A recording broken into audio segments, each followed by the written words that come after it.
Hi everyone, I am si Sandren Lacuesta, the last reporter of Chapter 3, and my topic is all about corporate funding.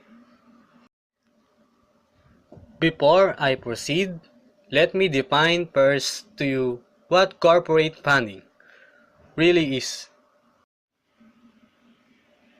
Corporate funding is the area of finance dealing with the sources of funding and the capital structure of corporation and the actions that managers to take to increase the value of the firm to the shareholders, as well as the tools and analysis used to allocate financial resources. The primary goal of corporate finance is to maximize or increase shareholder value.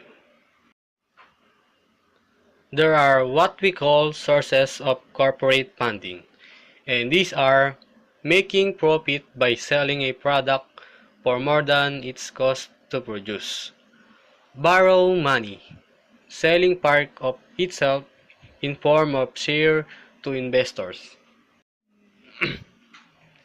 A while ago, Merguez discussed to us what is corporate structure. Corporate structure consists of various departments that contribute to the company's overall mission. Under corporate structure, there are what we call corporate officers. Corporate officers include the chief executive, chief financial officer, and treasurer. Next topic is about cost to reach product.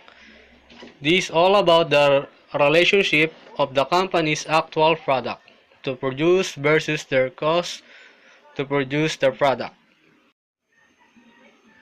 As you can see in my example table, the horizontal line is for the cost to produce the product, while the vertical line is their actual product to produce.